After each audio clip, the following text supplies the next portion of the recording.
The teasers dropped, the fandom went silent, and in an instant, the entire K-pop world was just turned upside down. Completely upside down. Right, after nearly a decade of defying the odds, the unthinkable has happened. KARD is disbanding. It's wild. Welcome to Starscope K Report. Join us as we ride the Hallyu wave, uncovering the biggest K-pop comebacks, shocking industry controversies, and, major K-drama updates. Yeah, from internet-breaking rumors to historic chart milestones, we dive deep into the world of Korean entertainment. We really do.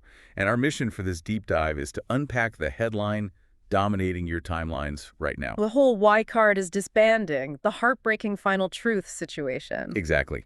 We're examining the agency's official words, the incredibly emotional fan reactions, and, well, the highly complicated legacy of one of K-pop's only co-ed groups.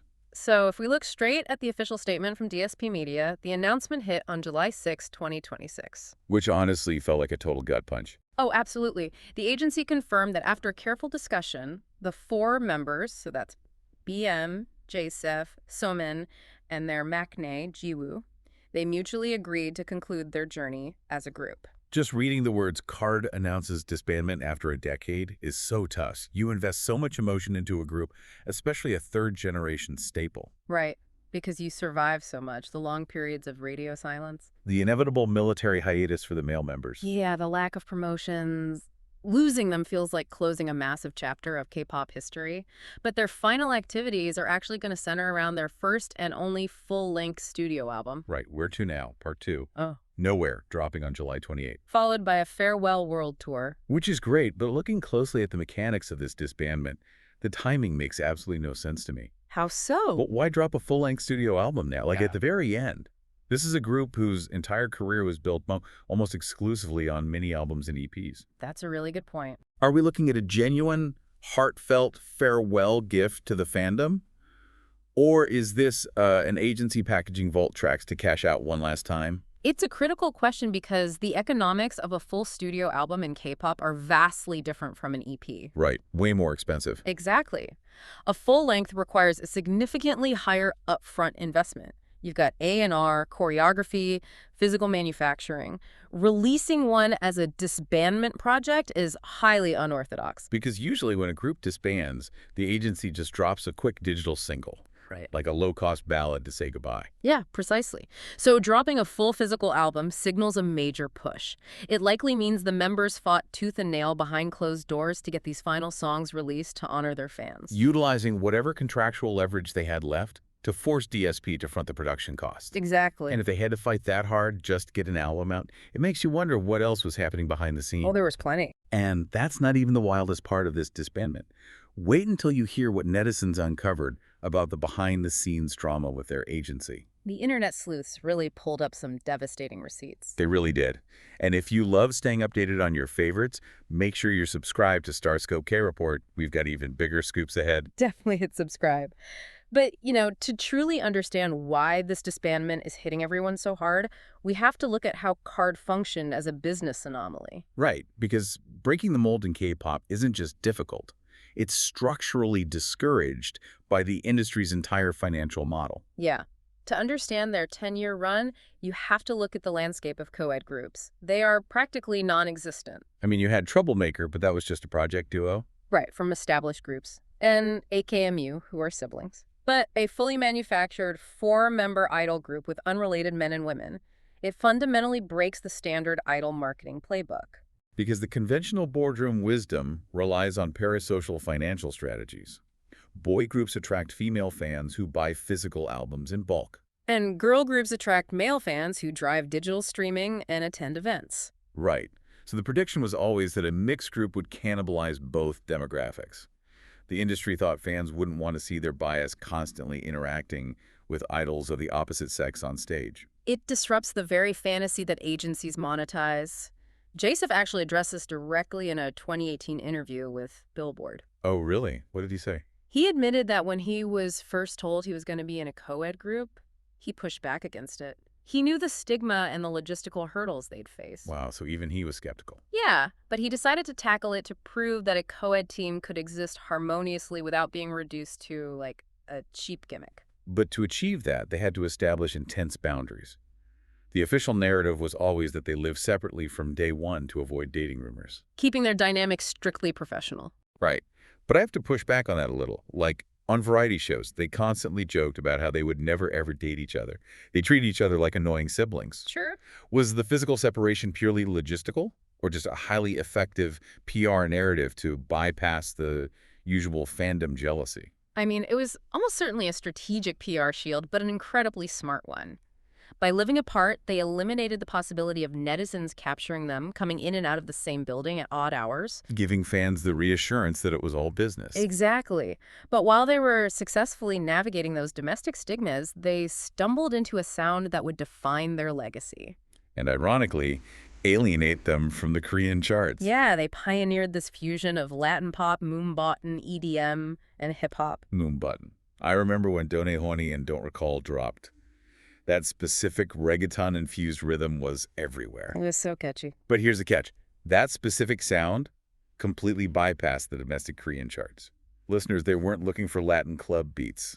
Right. They wanted standard trap pop hybrids or bright bubblegum hooks. So because the domestic charts ignored them, they essentially became an export-only product. The domestic factory manufactured them, but 99% of their revenue came from overseas.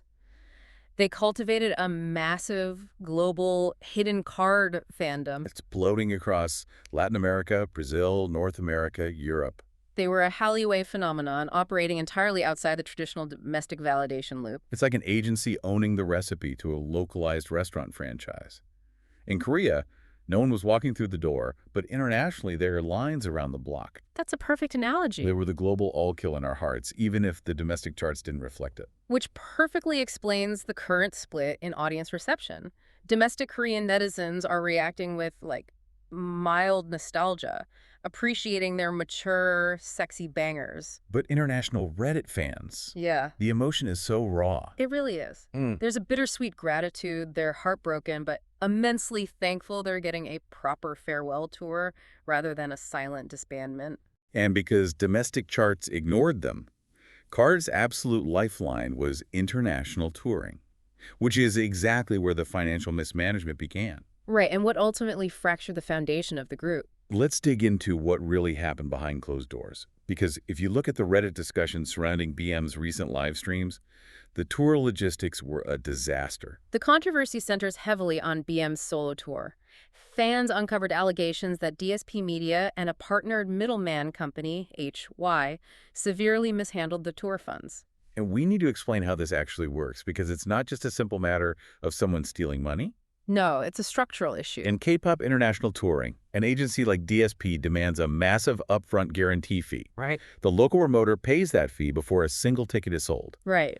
If the agency pulls the plug, the local promoter is left holding the bag. They're out the guarantee fee, and they legally owe the fans ticket refunds. Exactly. And the promoter caught in the crossfire here was Connected, an event company run by fans, predominantly women of color. Which makes it even worse. Yeah, the prevailing rumor is that because the guarantee money was tied up in litigation with the larger agencies, Connected was forced to pay out of pocket for canceled tour refunds from their own small operating budget. It just highlights a predatory systemic issue in the industry.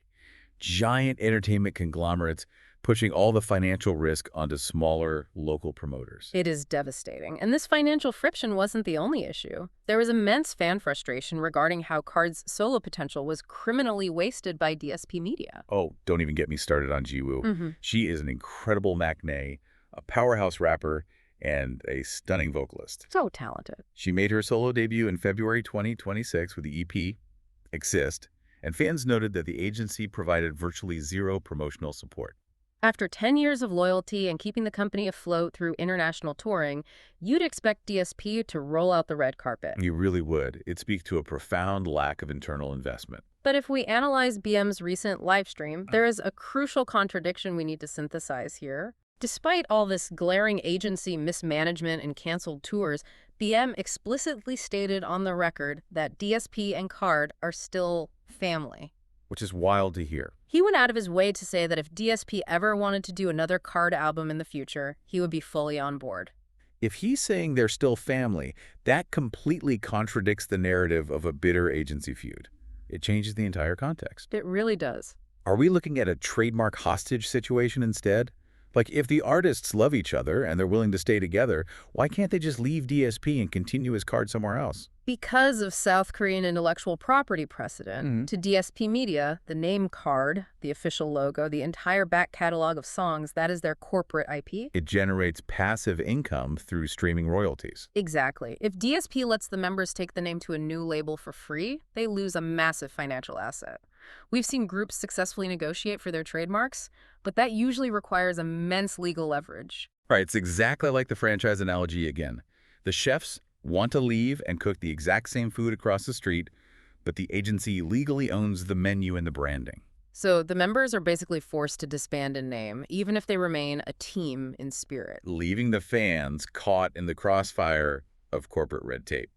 But later in the deep dive, we'll talk about the bold, rebellious final concept they just dropped and how you might have one last chance to see them live. Because regardless of the boardroom politics, we really need to focus on the art they're delivering right now. Yes, the final chapter, they're certainly not going out quietly. Their full-length album, Where to Now, Part 2, Nowhere, drops July 28th. And the visuals for this comeback. Absolutely insane. They are. The concept photos are so striking. They've opted for this bold, retro office-style concept, but it's dripping with a very specific rebellious energy. They took standard corporate attire and completely shredded the dress code. You have them in these structured gray office looks, but layered with glamorous, excessive accessories. Heavy silver brooches, bold, oversized belts. Intricate nail art. And their facial expressions aren't stiff or manufactured. They're playful, stylish, almost mocking the camera. And if you synthesize that aesthetic with everything we just discussed about their agency, it creates a massive aha moment. Oh, 100%. This isn't just a cool retro aesthetic. It is a direct, satirical middle finger to the rigid DSP boardroom politics that stifled their careers. Exactly.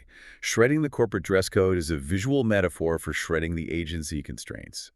It's a representation of how they operated in K-pop for a decade, existing within a highly rigid corporate structure, but absolutely refusing to conform.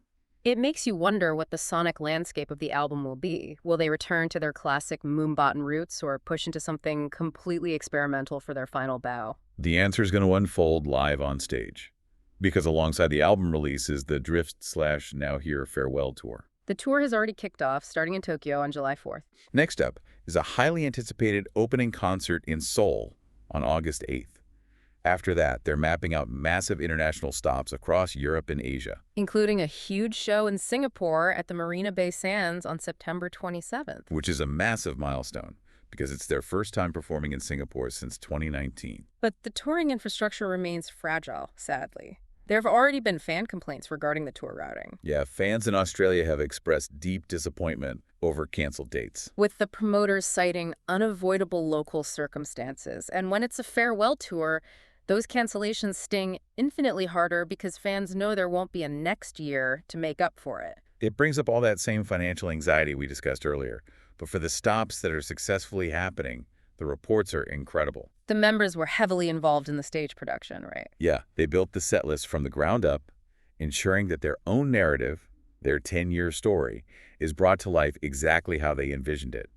It's KARD taking absolute control of their final bow. And that level of creative autonomy is the only fitting end for a group where members, particularly BM, were consistently credited as primary composers and lyricists on their tracks. They are writing their own ending. So hit that subscribe button so you never miss a KT update, because we will absolutely be tracking the members' solo careers long after this tour ends. Oh, for sure. BM, J.Seph, Somin, and Jiwoo are way too talented to just disappear into a hiatus. They'll undoubtedly emerge in solo music, fashion, maybe acting, but their legacy as a four-piece collective is cemented. It really forces you to look at the big picture of the industry, though. It does. Yeah. Will KARD's incredible 10-year survival inspire future entertainment companies to take a risk and launch new co-ed groups? Or will the structural challenges, the parasocial hurdles, and the immense agency mismanagement serve as a cautionary tale? A warning that keeps K-pop strictly separated by gender forever. It's something you have to think about the next time a massive company announces a new debut lineup. Did KARD break the glass ceiling for co-ed groups? Or did they just prove exactly how hard that glass really is? That is, honestly, the perfect question to leave our listeners with today. You've been listening to Starscope K Report, where Eric and Minji bring you the stories shaping K-pop, K-dramas, and the global Hallyu wave. Thanks for tuning in, and don't forget to subscribe for more stories that keep the stars shining.